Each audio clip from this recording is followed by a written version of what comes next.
गांव में दो दोस्त रहते थे, पाब्लो और ब्रूनो। दोनों बहुत बड़े बड़े सपने देखते थे और उस गांव के सबसे अमीर आदमी बनना चाहते थे। उन्हें बस एक मौके की तलाश थी अमीर बनने के लिए, और एक दिन उन्हें वो मौका मिल भी गया। उस गांव को दो लोगों की जरूरत थी जो पास की नदी से पानी भरकर ला सके।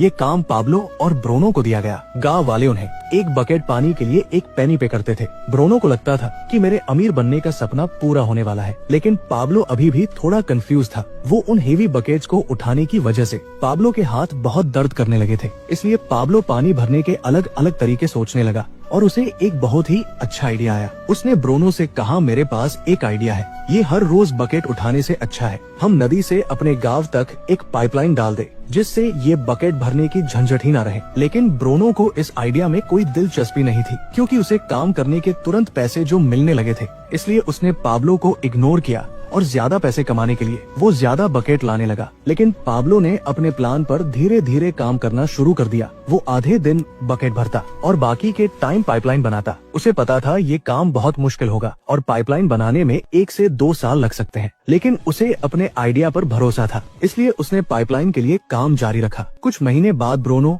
और गांव वालों ने उस पर हंसना शुरू कर दिया, क्योंकि 1-2 महीने में उसका कुछ खास काम नहीं हुआ था। इसलिए गांव वाले उसे पाब्लो द पाइपलाइन मैन कहकर उसका मजाक उड़ाते थे। और दूसरी तरफ बकेट भरने वाले ब्रूनो की इनकम डबल हो चुकी थी। वो एक बड़ा घर खरीद चुका था, उसकी लाइफस्टाइल बदल चुकी थी। ब्रूनो जब वीकेंड्स पर मजे करता तब भी पाब्लो पाइपलाइन के लिए खुदाई का काम करता था। और कुछ ही महीने बाद पाब्लो की आधी पाइपलाइन बन चुकी थी, जिसकी वजह से उसे पानी भरने के लिए अब आधे रास्ते तक ही आना पड़ता था। इससे उसका काफी टाइम बचने लगा और वो पाइपलाइन बनाने में ज्यादा टाइम देने लगा। इधर कुछ महीनों बाद ब्रूनो को रियलाइज हुआ कि रोजाना इतनी बकेट उठाने से उसका शरीर अब पूरी तरह से थक चुका था। अब वो पहले जितना पानी नहीं ला सकता था, जिसकी वजह से वो बहुत परेशान रहने लगा। और इस तरह महीने गुजरते गए, पर पाब्लो ने अपनी पाइपलाइन पर काम जारी रखा और देखते ही देखते कुछ ही साल में पाब्लो ने पाइपलाइन कंप्लीट कर ली। अब वो बकेट उठाने की जगह पाइपलाइन से गांव वालों को 24 घंटे 7 दिन फ्रेश पानी देता था, जिससे पाब्लो पहले से बहुत ज्यादा कमाने लगा था। अब सिचुएशन ऐसी हो गई थी कि अगर पाब्लो काम नहीं भी करता,